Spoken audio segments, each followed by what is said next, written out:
صلاح الدین ایوبی اپنے خیمے میں بیٹھے ہیں تو ایک بی بی آ گئی، اس قبیلے کا کوئی شخص مسلمان نہیں ہوتا، بی بی آئی آگے کہنے لگی میرے 4 بیٹے جنگ میں کھو گئے، چھوٹے چھوٹے بچے جنگ میں کھو گئے، مل نہیں رہے، فوجیوں کو حکم دے مجھے میرے بچے تلاش کر کے دیں۔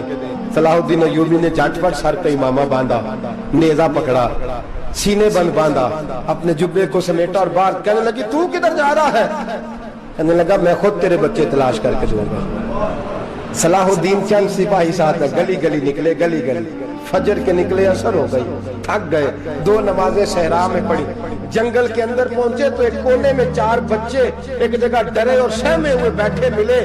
صلاح الدین ایوبی اٹھا کے لائے، ماں کو کہنے لگے تیرے بچے ہیں، نکلا اس لیے تھا کہ میرے نبی نے فرمایا بچے جدا ہوں تو ماں کو درد بڑا ہوتا ہے، اور میرے رسول نے فرمایا تھا جب جنگ کرنے جاؤ تو کھیت برباد نہ کرنا، فصلیں تباہ نہ کرنا، بچوں کو ماں سے جدا نہ کرنا۔ فرمایا میں سوچ رہا تھا تیرے بچے کہیں میری وجہ سے جدا ہو گئے تو مصطفیٰ کو جواب کیا دینا؟ فرمایا تیرے بچے ڈھونڈ کے لایا ہوں۔ بچے ماں کے پاس آنے لگے تو ماں نے بڑے بیٹے کے منہ پہ تھپڑ مارا، کہتا اماں کیا ہوا؟ کہنے لگے تو نے سنا نہیں کہ دشمن کے بچوں کی اتنی حفاظت کرتا ہے؟ میرے پاس نہ جا، اس کے قدموں میں بیٹھ جا، جس نبی کے غلام اتنے سچے ہیں وہ نبی کتنا سچا ہوگا۔ بنو قریظہ اور بنو نذیر 2 محلے تھے یہودیوں کے، یہودیوں نے بڑی عہد شکنی کی تو نبی پاک صلی اللہ علیہ وسلم نے ان کو بے دخل کر دیا، مدینے سے نکال دیا، مدینہ منورہ سے۔ یہودی نکل گئے مدینہ طیبہ سے، تو جب وہ نکل کے جا رہے تھے تو ان کے مکان، ان کے باغ، ان کی جائیدادیں بچ گئی۔ نبی پاک علیہ السلام نے انصار مدینہ کو پہلے بلایا، جاگ رہے ہیں نا آپ لوگ؟ پیسے آتے کسی کو برے لگتے ہیں، اب تو یہ بھی حلال حرام کی تمیز بھی اٹھتی جا رہی ہے۔ جائیداد، باغ، مال، علاقہ خالی ہوا ہے، وہ چلے گئے، لوگ تو ڈھونڈتے پھرتے ہیں۔ اللہ خیر فرمائے، شاملہ ہر جگہ ملتی نہیں اب شہروں میں، وہ کس کس نے نام کرا لیا، کدھر گئی ہے کوئی خبر ہی نہیں، خالی جگہ پڑی ہے۔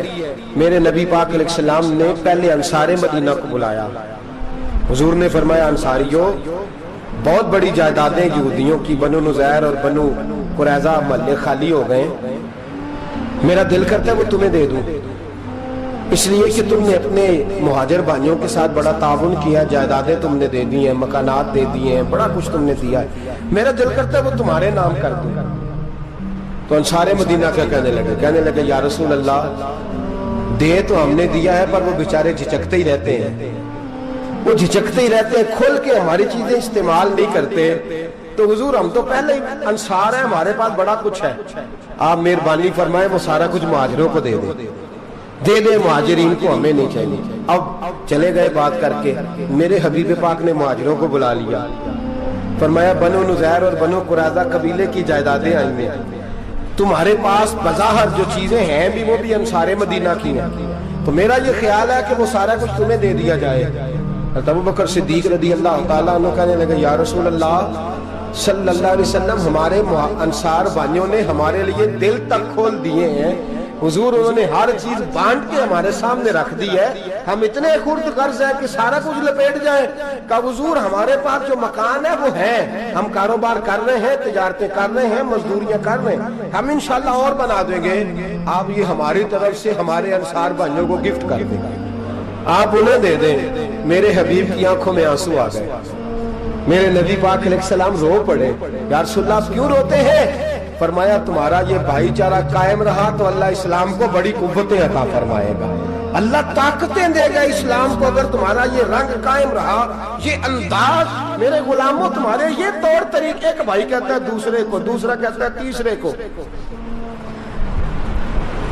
مسلمانوں کی نا ایک تعداد لڑتے لڑتے لڑتے لڑتے دور چلے گئی، تاتاریوں نے قید کر لیا، 4 مسلمان تھے، تبلیغ کرنے گئے، جنگ کرنے گئے، جہاد کرتے کرتے کافروں سے لڑتے لڑتے تاتاری قوم میں چلے گئے، وہاں قید کر لیے گئے تو سزائے موت کا حکم ہوا، 4 بزرگ تھے، سزائے موت کا حکم ہوا تو تاتاری بادشاہ جو تھا وہ بڑا خلاف تھا، بڑا سخت مخالف تھا مسلمانوں کے، اس نے کہا کہ ان کو جب پھانسی دینا نا مسلمانوں کو تو میرے سامنے دینا۔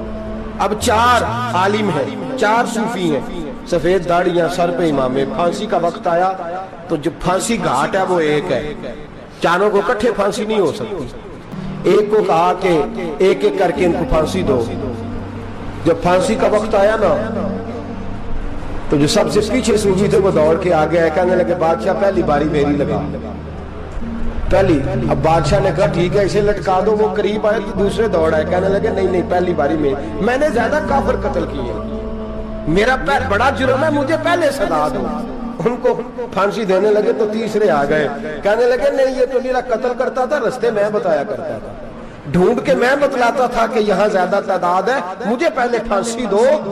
تیسرے کے ساتھ بات ہو رہی تھی تو چوتھا دوڑا آیا, کہنے لگا یہ رستے بتاتا تھا, یہ تبلیغ کرتا تھا, یہ سارا کچھ کرتا تھا, لیکن کہا یہ کہتے تھے چلو واپس چلتے ہیں, میں جانے نہیں دیتا تھا, میں کہتا تھا اور کافر مارنے اور علاقے فتح کرنے, میرا جرم بڑا ہے, مجھے پہلے پھانسی دو. بادشاہ کہنے لگا مجھے 35 سال ہو گئے حکومت کرتے, بڑی دنیا کو پھانسی دی ہے, لوگ تو ایک دوسرے کو دھکے دیتے ہیں کہ پہلے تو جا پہلے تو جا, اور تم کیسی قوم ہو کہ ایک دوسرے پہ قربان ہو رہے ہو. کہنے لگا تم ایک باپ کی اولاد ہو, جاگ رہے ہیں آپ لوگ. تاتاری بادشاہ کافر بادشاہ اسلام کی مخالفت کرتے ہیں, ایک باپ کی اولاد ہو کا نہیں, ایک قبیلے کے رہنے والے ہو کا نہیں, ایک ملک کے رہنے والے ہو نہیں. اس نے کہا رشتہ کیا ہے تمہارا, رشتہ کیا ہے؟ تو بول کے کہنے لگے خدا ایک ہے نبی ایک ہے, خدا ایک ہے اور نبی منفرد ایک ہے, اس قوم کی نقصان بھی ایک ہی سب کا نبی, اللہ بھی قرآن بھی ایک. کیا ہی اچھا تھا ہوتے اگر مسلمان بھی ایک, یوں تو سید بھی ہو مرزا بھی ہو افغان بھی ہو, تم سبھی کچھ ہو بتاؤ کہ مسلمان بھی ہو. فرمایا ہمارا اللہ ایک ہے نبی ایک ہے, تو کہا پھر ایک دوسرے پہ جان کیوں دیتے ہو؟ فرمایا ہمارے نبی نے ہمیں بھائی بھائی بنا دیا ہے, بھائی کا دل نہیں کرتا اس کی آنکھوں کے سامنے بھائی چلا جائے, ہمارا دل نہیں کرتا پہلے مجھے دے پہلے مجھے دے. بادشاہ کہنے لگا تمہارا جذبہ مجھے متاثر کر گیا, جاؤ میں تم چاروں کو آزاد کرتا ہوں, تمہیں آزاد کرتا ہوں.